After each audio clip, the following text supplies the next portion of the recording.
మహాశివరాత్రి సందర్భంగా దేశవ్యాప్తంగా శైవ క్షేత్రాలు భక్తులతో కిటకిటలాడుతున్నాయి. వేములవాడ రాజన్న ఆలయము చాళుక్యుల కాలంలో నిర్మించారు. స్వయంభూ అవతారంగా ఉన్నారు. ఇక్కడ భీమశంకర ఆలయం, భీమేశ్వరుడు, అలాగే బద్దిపోచమ్మ ఆలయము, వేణుగోపాల స్వామి ఆలయము, రాజరాజేశ్వరుని సన్నిధానంలో కోడెమొక్కల వాణిగా ప్రసిద్ధి చెందింది. కోరిన కోరికలన్నీ నెరవేర్చే దైవమే రాజన్న అని చెప్పి విశ్వసిస్తారు. భక్తులు పెద్ద ఎత్తున తరలి వచ్చి పూజలు ప్రత్యేకంగా చేయడం ఇక్కడ ఆనవాయితీగా కొనసాగుతుంది. ఇటు ధర్మపురిలో సైతం గోదావరి తీరాన వెలిచినటువంటి లక్ష్మీ నృసింహస్వామి ఆలయానికి సమీపంలోనే రామలింగేశ్వర ఆలయం ఉంది. మరొక వైపు ఉమ్మడి కరీంనగర్ జిల్లా వ్యాప్తంగా శైవ క్షేత్రాలు భక్తులతో కిటకిటలాడుతున్నాయి. శివపార్వతులకి సంబంధించినటువంటి ప్రాంగణమే, పానవట్టమే లింగోద్భవ సమయంలో నిషి పూజ చేయడం ఆనవాయితీగా ఉంది. మనం చూస్తున్నాం.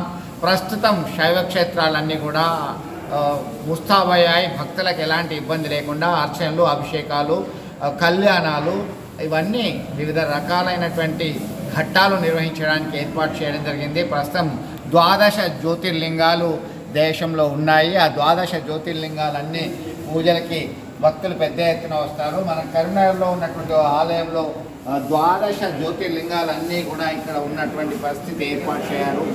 భక్తులందరికీ కూడా కనువిందు చేస్తుంటాయి. మనకందరికీ అభిషేకాలు చేయడానికి స్వయంగా వచ్చే స్పర్శ దర్శనంతో పాటు అభిషేకాలు అర్చన చేసుకోవడానికి ప్రత్యేకంగా ఆలయంలోనే ఉన్నటువంటి పరిస్థితిని మనం గమనించవచ్చు.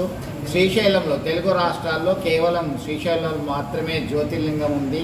అలాగే మహారాష్ట్రలో కృష్ణేశ్వరు, త్రయంబకేశ్వరుడు, భీమశంకర్, ఓంకారేశ్వర్, వర్లీ వైద్యనాథుడు, కాశీ విశ్వేశ్వరుడు, ఇలా ఉజ్జయినిలో స్వామివారు, 12 జ్యోతిర్లింగాలు, 12 ప్రాంతాల్లో పవిత్ర శైవ క్షేత్రాలు ఉన్నాయి. అలాగే కాళేశ్వరంలో కాళేశ్వర, ముక్తేశ్వరు ఒకే పానవట్టం మీద 2 శివలింగాలు వెలిచినటువంటి పవిత్రమైనటువంటి క్షేత్రం అక్కడ కాళేశ్వరంలో నెలకొని ఉన్నాయి. కరీంనగర్లో సైతం ఇటు రామేశ్వర ఆలయము, కొత్తబజార్లో ఉన్నటువంటి శైవ క్షేత్రం శివాలయము, నగనూరులో ఉన్నటువంటి ప్రాచీనమైనటువంటి ఆలయము, ఇలా ప్రతి సందర్భంలో ఉదయం నుంచి ఉపవాసం ఉండి సాయంత్రం కాగానే ప్రదోషకాలంలో ప్రత్యేక పూజలు, వ్రతాలు ఆచరిస్తారు. మహాశివరాత్రి సందర్భంగా జాగరణ చేయడం చాలా ఆనవాయితీగా ఉంది. జాగరణ చేస్తూ భక్తులు తమ భక్తి ప్రపత్తిని చాటుకోవడం అనేది మనం చూస్తూనే ఉన్నాం. జాగరణలో గంట దీపం వెలిగిస్తారు. ఆ తర్వాత సాయంత్రం కొద్దిగా పలహారం తీసుకొని రాత్రంతా నిద్రపోకుండా ఉండడం అనేది చాలా గమనించవచ్చు. దీనిలో భాగంగా ఉదయమే మళ్ళీ స్వామివారికి అర్చన, అభిషేకాలు చేస్తూ వారి యొక్క మొక్కులు తీర్చుకోవడం అనేది ఆనవాయితీగా వస్తున్నటువంటి విధానము. దీనిలో భక్తులు పెద్ద ఎత్తున తన భక్తి ప్రపత్తులను చాటుకుంటున్నారు. శైవ క్షేత్రాలన్నీ కూడా మారిపోతున్నాయి. ఓం నమ శివాయ అనేటువంటి పంచాక్షరి మంత్రంతో మారుమవుతున్నటువంటి పరిస్థితి అయితే మనం గమనించవచ్చు. విడుదల సుమంత్ర శ్రీ చంద్రశేఖర్, RTV, కరీంనగర్ నుండి.